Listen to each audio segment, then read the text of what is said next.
Fasting, why you can't lose weight, part 2. Hello everyone, I'm back. Now I said just a moment, but I had to get everything organized, and it's better to do these in little short videos.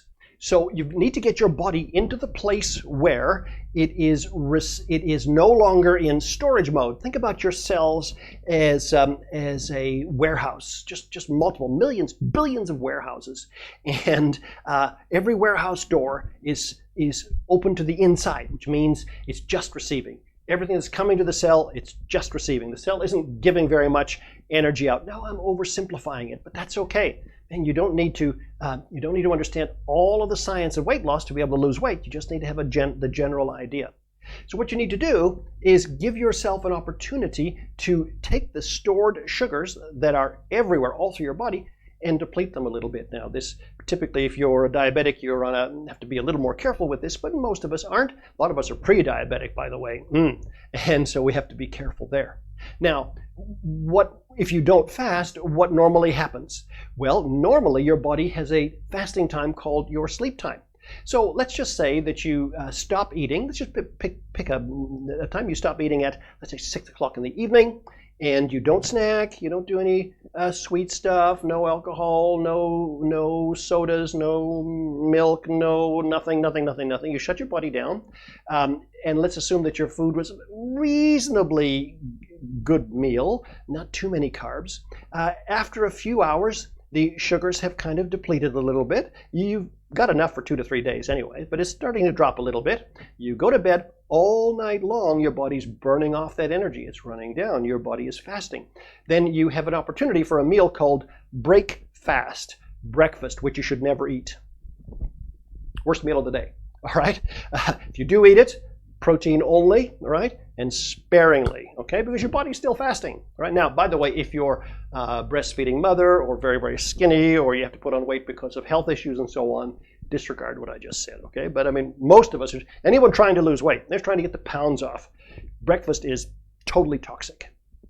And the worst thing you can do for breakfast is to spike your blood sugar with stupid, rotten cereals. Man, your Special K's, your Mueslis, your Wheat Bix, whatever. What are you an athlete? Are you out there running like 25, 30 Ks in a day to where you can actually use that energy? No, if you're going to be sedentary or basically not, you don't want to do it, okay? And your body's been fasting overnight beautifully. Just give it a bit more time, okay? Let it drop those sugar levels down. Let it drop those sugar levels down. Excuse me, I'm...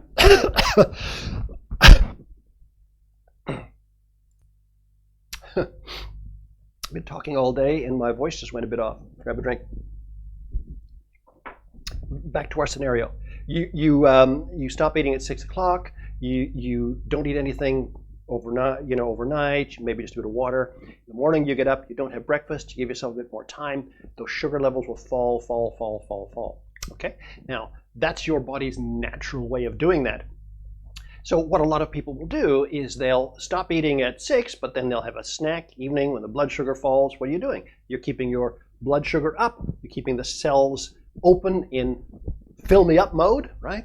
They're not giving off any energy. Overnight, maybe sometime during the night, the cell doors close and it goes the other way. I don't know, probably not. You're not being very active. You wake up in the morning starving, hungry. So you do something terrible. You have breakfast, like frightening, okay? You're not going to work very hard. Why do you do it?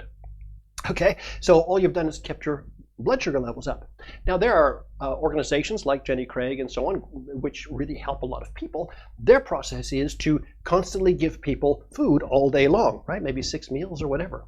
Now that works if you drop your calories and if you're prepared for that really tough journey. Because when you're doing that, your body is sort of half in receive mode and sort of half in give mode, and it's flipping back and forth all the time. Your blood sugar's all over the place.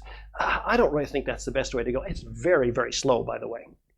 Okay. Now think about something better. What if you took advantage of the body's opportunity, the body's natural fasting cycle when you slept, extended it a little bit longer? Okay, that's really worth doing. Okay, so your body has a natural mechanism. Your body has a natural mechanism for dropping blood sugar and getting you into burn-off mode, and that is your sleep. Now, if you think about this, let's be practical. Let's just really be practical. Let's say that you only ate for 2 hours in the day, maybe from 1 till 3. Not easy for everybody working, I understand, but let's just say you can certainly do it on holidays, right? That's when you want a snack, right? you just do that 1 to 3 thing. Then you just stop eating from 3 all the way through. You go for a nice brisk walk around 5 o'clock in the afternoon. You play with the kids, you play with the dog. I don't know what it is you need to do. And you just don't. You're going to get a little bit hungry. I'm going to talk about hunger in just a moment here, maybe in my next video. But that's okay. You go to sleep feeling a bit hungry all night long. Your blood sugar is dropping. Your blood sugar is dropping. Your body is using that. You're processing things. You wake up in the morning. Your blood sugar is way down. Hey, you might even be at the place where the cell doors will switch the other way, and your body might start to require energy from cells. Think about that. And so instead then of hopping in and having a sweet breakfast, which just slams the cell doors the other way around, puts them in receive mode, you just endure a little while longer. Just maybe an hour, 2 hours, maybe even right till 2 or 3 in the afternoon again. Then you eat again. What you've just done is fasted 24 hours. Isn't it interesting? That's actually not hard to do. It's not hard to get to. And I strongly recommend that you think about doing this. And we'll talk about your diet makeup and so on. Now, what is my time? Okay, I'm going to talk about hunger, but I'm going to do that in my next video. Where is this? Switch it off.